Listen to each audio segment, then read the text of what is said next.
အားလုံးပဲမင်္ဂလာပါဒီနေ့မှာတော့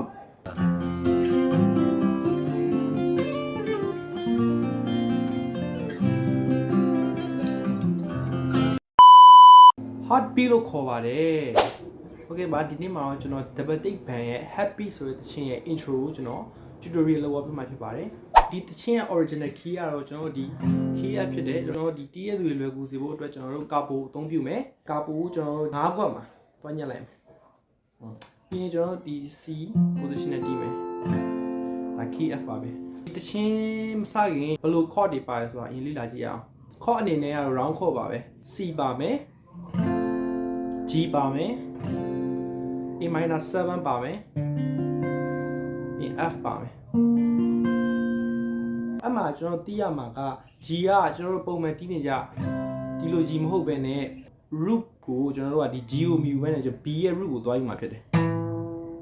ဒီနောက်ဆိုတော့ဘယ်လိုတီးမလဲဆိုတော့အမှ C G ဆိုရင်ဒီကောင်အပေါ်တက်လိုက်ဒီနှစ်ခုပဲဒီလက်နှစ်ချောင်းပဲโอเคနောက်တစ်ခုကတီးရမှာ A minor 7 A minor 7ကျွန်တော် A minor ကိုဒီလိုကင်တယ်နောက်ကျွန်တော်လက်တကြွယ်ကိုလွတ်လိုက်လွတ်ပြီးလက်တန်းကိုကျွန်တော်တို့ဒီတစ်ကြွယ်3ကိုသွားဖိလိုက်ဒါ A minor 7ဖြစ်တယ်ပြီးရင်ကျွန်တော်တို့ F ကကျွန်တော်တို့ကပုံမှန်ဒီလိုကင်ကြတယ်ဒီထဲမှာဘယ်လိုကင်တာလဲဆိုတော့ကျွန်တော်တို့က C ပုံစံပဲကိုအောက်ကိုရွှေ့လိုက်တာအောက်ကိုဒီလိုလေး sorry ဒီလက်တန်းကတစ်အကျိုးရဲ့3ခုကိုသွားဖိရမယ်ဆိုတော့ဒါပါပဲโอเคကျွန်တော်တို့ဒီ chord တွေလည်းသိပြီဆိုတော့ဒီတခြင်းကိုဘယ်လိုတီးလဲဘယ်လို melody တွေထည့်လဲဆိုတော့ကျွန်တော်လေ့လာကြည့်ရအောင်โอเคအရင်ဆုံးအနေနဲ့ကျွန်တော်တို့ C ကိုသူဘယ်လို plucking သုံးလဲဆိုတော့5 3 2 3တစ်ခေါက်ပဲတီးမယ်ပြီးရတယ်ကျွန်တော်တို့ခုနက G ကိုပြောင်းမယ် G က root ကို B ရဲ့ root ကိုသွားထက်ထောက်မယ်နော် D ကိုမထောက်ပဲ D ကိုထောက်မှာโอเคဒီ G ရောက်သွားပြီဆိုတာနဲ့ကျွန်တော်တို့ဘယ်လို plucking သုံးမလဲဆိုတော့6 5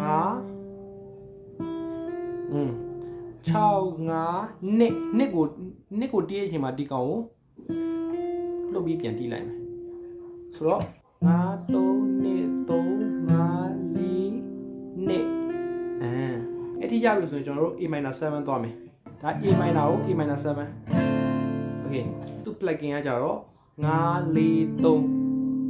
ဆင်းလိုက်ဆင်းမယ်ပြီးရနဲ့တစ်ကိုသွားမယ်ဒီလက်တန်း3ခွက်ကိုထောက်တာတစ်ကိုသွားမယ်တီးပြီးရနဲ့တခါလေတစ်ကြိုး6ခွက်ကိုဆွဲလိုက်မယ်ပြီးရနဲ့ကျွန်တော်တို့သူ့အပေါ်ကနှစ်ကြိုး6ခွက်ကနေ3ခွက်ကိုပြန်ဆွဲမယ်ပြီးရင်တစ်ခွက်ဘယ်လိုတီးမလဲဆိုတော့ပြန်ပေါင်းပြီးလိုက်ရင်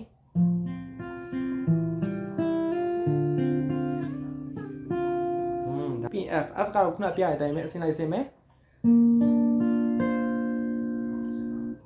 4 3 2